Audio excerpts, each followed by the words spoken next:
This way of Gremlins. You can read along with me in your book. You will know it is time to turn the page when you hear the chimes ring like this.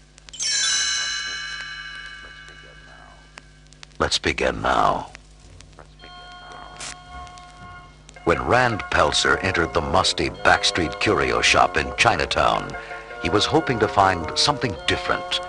But the tiny singing creature he discovered in a dark corner was more than different. It was special. It was a mogwai. Rand was enchanted. I've never seen anything like it. How much is he? The old shop owner shook his head. I cannot sell him at any price. Mogwai is very special creature. Needs much responsibility. Disappointed, Rand left the shop. Suddenly, the old man's grandson appeared with a wooden cage. Here, mister. You could buy the mogwai. Great. My son will love it. But what about your grandfather? Never mind. We need the money. Just remember this. Keep the mogwai away from light, especially sunlight. It'll kill him. Don't get him wet, and never feed him after midnight. Never. Back in Kingston Falls, Rand proudly presented the unique Christmas gift to his son Billy. Amazed, Billy watched the furry little creature peer out of the box with his large, friendly eyes. Rand beamed. They call him a mogwai. He's really clever. He can figure out how to work almost any kind of gizmo. Billy grinned as the creature climbed onto his shoulder and licked his cheek. That's a great name. Let's call him Gizmo. After learning the rules about the mogwai, Billy carried Gizmo upstairs to his room. I hope you like it up here, Giz. The mogwai smiled and sang a single clear note. Billy played the same note on his electronic keyboard. Gizmo's large ears perked up, and he reached over to play the keys himself. Billy chuckled and gently placed a big red Santa hat on the tiny mogwai's head. You're some Christmas present, Gizmo. A few days later, Billy's young friend Pete came by. Wow! So this is a mogwai, huh? Can I pet him? But Pete accidentally knocked over a paintbrush glass, splashing some drops of water on the mogwai. Gizmo screamed and arched in pain. Billy watched helplessly. Oh, no. He's not supposed to get wet. Look at his back. Spots were growing where the droplets had hit Gizmo. Then, as if by magic, the spots became 5 tiny balls of fur and popped off onto the table. Instantly, they grew into 5 brand new mogwai creatures. Gizmo frowned at the giggling newcomers. Billy comforted his frightened pet. Poor Gizmo. No wonder you're not supposed to get wet. That must be how you multiply. Billy scratched his head. These new guys all look alike, except this one with the stripe of white hair. I guess we ought to call you... Hey, Giz, now you've got 5 playmates. But Gizmo shied away from the others. Billy turned away for a moment, and Stripe spit a grape seed at the startled family dog. Hey, quiet, Barney. If you can't get along with these harmless little guys, you'll stay outside. Stripe snickered to himself. Late one night, as Billy was drawing at his desk, the 5 mogwai whined loudly for food. You guys already had dinner. Oh, well, it's still before midnight. I guess a snack won't hurt. Billy brought them some leftover chicken, and all of them devoured it quickly. All of them, that is, except a worried Gizmo. The next morning, Billy called his mother, Lynn, upstairs. I left the 5 mogwai on the floor last night, Mom. But when I woke up, these large, sticky pods were here. Billy glanced up from the 5 green cocoons and noticed his clock. Oh, no. It still reads 11:30. Those new guys must have tricked me into feeding them after midnight by unplugging it. After Billy left for work, Gizmo watched the pods in horror. Hours passed. And then they quivered and cracked open.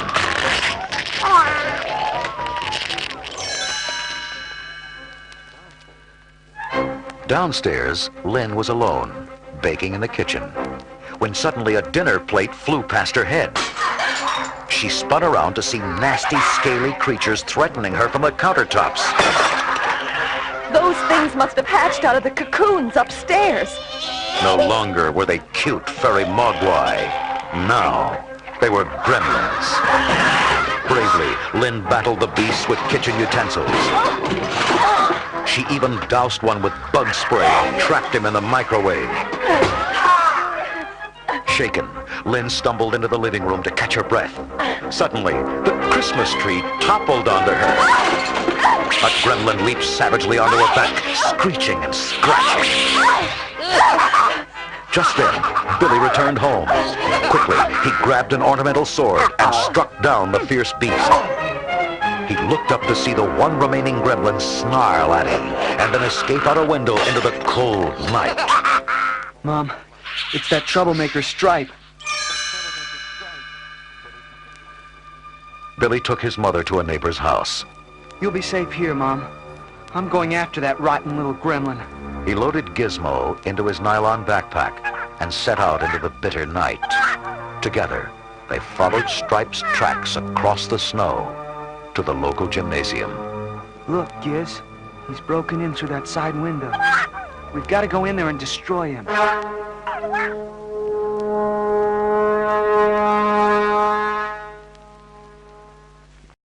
Billy stalked nervously across the silent gym. Suddenly, Stripe leaped at him, raking his chest with razor-sharp claws. The gremlin then turned deliberately and dove into the nearby swimming pool. Billy cringed as the pool began bubbling fiercely. Giz, the water's reacting with Stripe's skin. He's reproducing. We've got to get help. As Billy stumbled outside, heard Stripe's taunting laugh, now multiplied by the hundreds.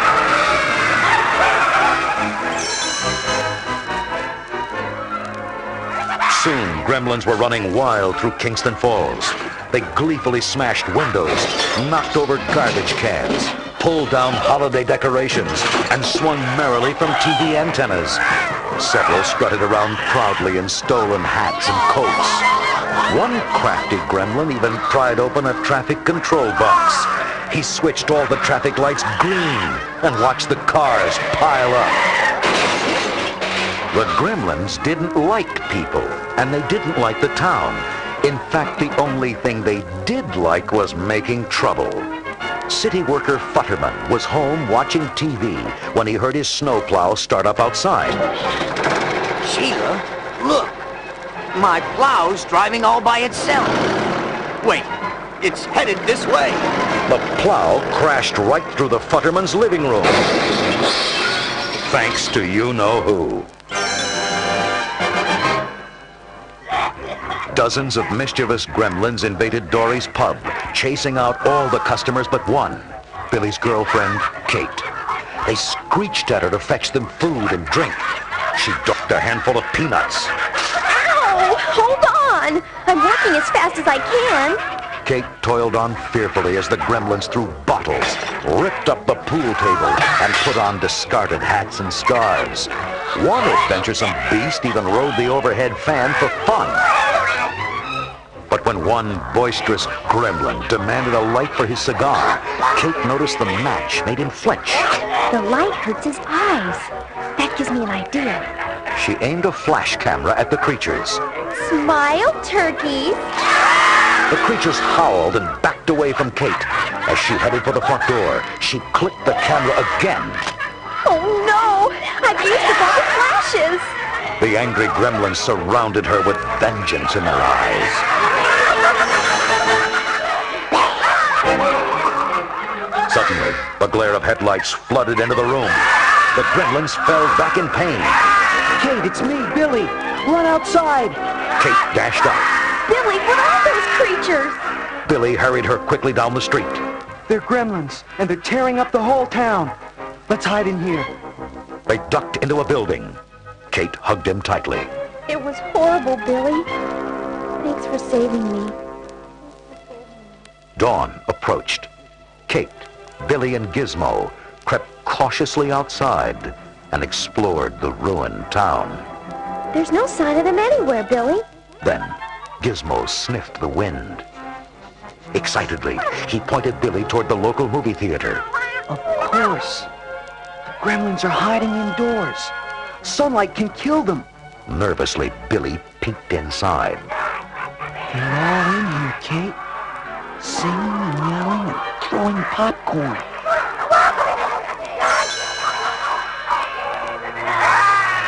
Billy turned to Kate. You used to work here. Show me where the boiler room is. I've got a plan. Kate led him to a back room behind the screen. Billy turned on all the gas jets and lit a rag fuse. Now let's get out of here fast. They raced across the street just as a huge fireball erupted from the theater. We did it! All the gremlins are gone! Gizmo tugged on Billy's jacket, pointing towards a department store window. Billy groaned. It's Stripe. How did he get away? Come on, we've got to finish him off. He's the last gremlin. As the three entered the silent store, Billy picked up a baseball bat. You and Gizmo find the lights, Kate. Billy crept from aisle to aisle. He searched the dark tensely. Nothing. Suddenly, a saw blade ripped past Billy's head.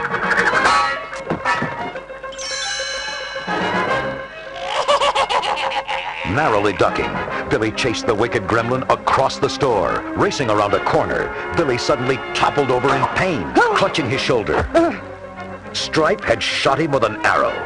The gremlin loaded his crossbow again and cackled. Then the store lights blazed on. Howling, Stripe dropped his weapon and covered his eyes. Billy was saved. Kate found the switches.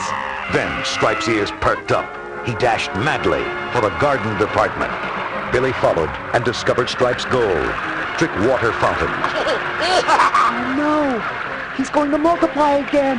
The gremlin laughed gleefully and leaped into the spray. Just then, Gizmo zoomed by in a toy car.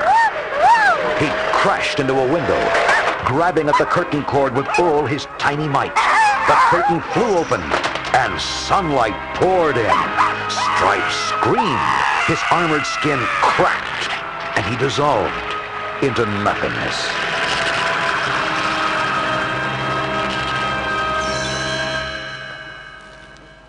That night, Gizmo's original owner, the ancient Chinese man, entered the Peltzer's home. Glaring at the family, he placed the tiny creature back in its wooden box. Why must man always misuse nature's gifts? He is not ready to own Mogwai. Gizmo poked his head out of the wooden box, searching the room with teary eyes. Billy smiled sadly. The old Chinaman's face softened. He patted Billy's shoulder.